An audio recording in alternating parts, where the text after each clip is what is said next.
मोमिनो, अल्लाह से डरो जैसा कि उससे डरने का हक है, और मरना तो मुसलमान ही मरना।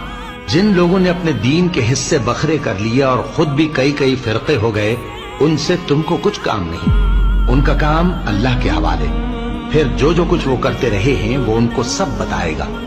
मोमिनो, उसी अल्लाह की तरफ रुजू किए रहो और उससे डरते रहो, और नमाज कायम करते रहो, और मुशरिकों में न होना, और न उन लोगों में होना जिन्होंने अपने दीन को टुकड़े टुकड़े कर दिया और खुद भी फिरके फिरके हो गए।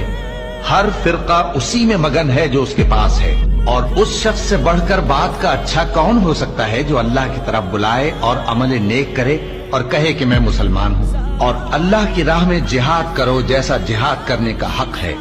उसने तुमको मुंतखब किया है और तुम पर दीन की किसी बात में तंगी नहीं की, और तुम्हारे लिए तुम्हारे बाप इब्राहिम का दीन पसंद किया उसी। और जो मेरी नसीहत से मुंह फेरेगा उसकी जिंदगी तंग हो जाएगी, और क़यामत को हम उसे अंधा करके उठाएंगे।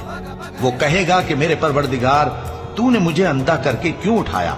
मैं तो देखता भालता था। अल्लाह फरमाएगा कि ऐसा ही चाहिए था। तेरे पास हमारी आयतें आईं तो तूने उनको भुला दिया।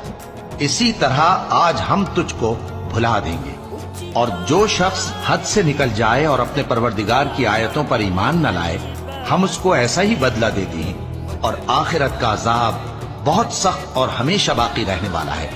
तो क्या ये बात इन लोगों के लिए मूजिब हिदायत न हुई कि हम इनसे पहले बहुत से फिरकों को हलाक कर चुके हैं जिनके रहने के मकामात में ये चलते फिरते हैं। अक्ल वालों के लिए इसमें बहुत सी निशानियां हैं। और अगर एक बात तुम्हारे परवरदिगार की तरफ से पहले सादिर और जज़ाए अमाल के लिए एक मियाद मुकर्रर न हो चुकी होती तो नुज़ूल अजाब लाजिम हो जाता।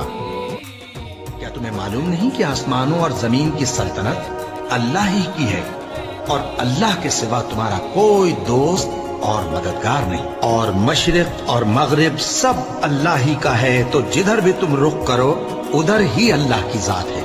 बेशक अल्लाह साहिब वसत है, बाखबर है।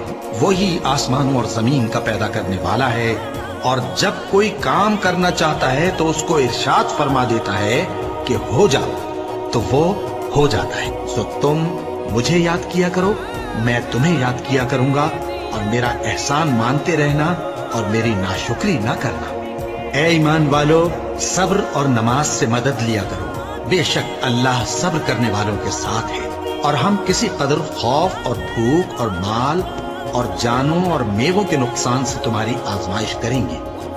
और सब्र करने वालों को बिशारत सुना दो कि उन लोगों पर जब कोई मुसीबत वाक़े होती है तो कहते हैं कि हम अल्लाह ही का माल हैं और उसी की तरफ लौट कर जाने वाले हैं।